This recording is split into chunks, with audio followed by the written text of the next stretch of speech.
Day 15 of the 100 push-up challenge. We are. It was tough, but we got through it, like all of them. And like the ones in the future, we're just gonna smash through them all. But anyway, the observation I want to leave behind is monitor your self-talk. You seriously need to monitor your self-talk. How you talk in your head. Pay very, very close attention. If you do this, I'm telling you, this is a game changing thing. Because what I've noticed about myself is that if I don't monitor my self talk, I notice that when I do listen to what I'm saying about myself and how I feel and everything around me, if it's not good, if it's bad, it's gonna get way worse. And your perception and how you perceive reality is just going to be depressing to say the least. Mostly because, how should I put it? Everything in life is genuinely neutral. No, there is no such thing as good or bad outside of perception. It's like everything is objectively neutral, right?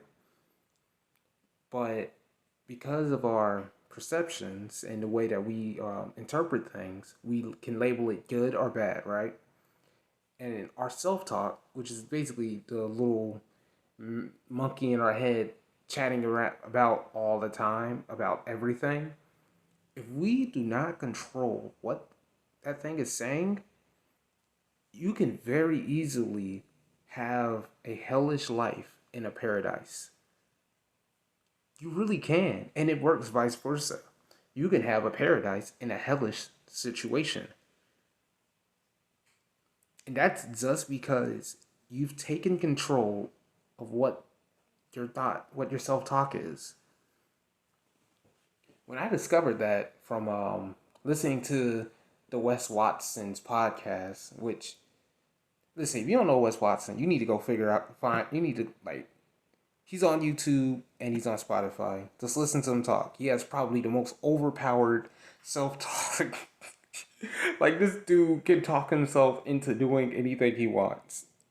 It could be bad, and he's just there enjoying it because this man has mastered the art of self talk. And you can do the same thing. It's really just starts with you. I think the best way to start is to just write down what you are grateful for today, or just anything that you. Um, I shouldn't even say anything because let's say you have terrible self talk. What you need to do is you need to start saying anything that's good to you or anything that's positive. That's why a lot of people use positive affirmations all the time, but I think it backfires because they don't believe it. And you don't have to believe it. You really don't. Don't even try to. But I recommend pretending that you do, which is trying. But you get the point. Pretend or act like, what you're saying is true. Or if you don't want to get that funny, weird, lying to yourself mentality, try to talk about the things that you really do enjoy or are really positive. That way, you can start slowly developing a voice that is more positive and speaks better about your reality and the people you're around. Because I can tell you this right now, you probably be talking terribly about the people around you if you have not developed this mindset and use as a basic, I was about to say a basic person, like we're Sims, and you got no improvement person, like the person by default that's going through life with a genuinely negative view of the world, and their self talk is just terrible. So anything you give them, it's gonna be bad. You can give them like all the money in the world, and there's this like, this is not enough. Da da da da da. Just don't let that be you, man. That's all I'm saying. Just don't let it be you. And if it is you, it's okay. We can work on it. We can fix it.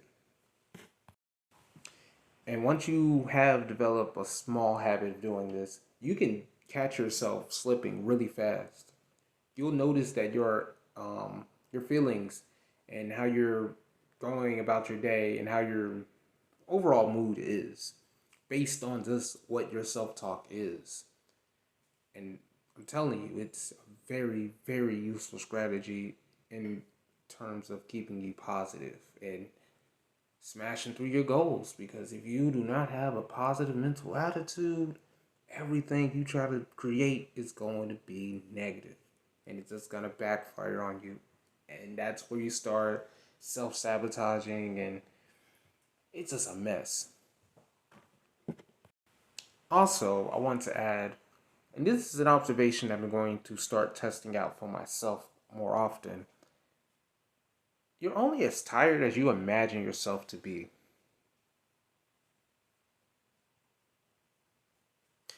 I noticed that some days I can be working all day, no type of tiredness at all, and it don't matter how much food I ate, how much sleep I got. It just I don't know. It's like my mind, right? And then other days I can have the best amount of sleep, eat the eat the highest quality food, and just be drained. And then I'm just like, this doesn't make any sense. I did everything right. Why am I not feeling extra or over the moon, right? And then it hit me that, you know what? It could be because I'm not, it could be because I'm imagining myself as being tired, more tired than what I should be, which I'm going to test it and I'm going to come back to you guys and see if it works. Or you guys can test it and see if it works for you. But try to imagine yourself as like this infinite energy being that you just don't get tired. Like you can go all day. You're Captain America 2.0. You can literally do this all day. Just walk around imagining yourself like that. And that's another thing. Imagining and playing with your imagination, it's something that kids do, but I feel like as adults, we need to do that more often. It's there for a reason, and kids are the most creative people on the planet. And one of the characteristics is they have an overly active imagination, as long as it's in a good way. Now, if you have an overactive imagination for like your fear, oh my goodness, that's anxiety. You do not want that. That's terrifying. But it works backwards. If it's for good, oh man, you're just the most innovative person on the planet. You can, who knows what you can build. But give it a shot. See what it does for you. And that's all I got for today.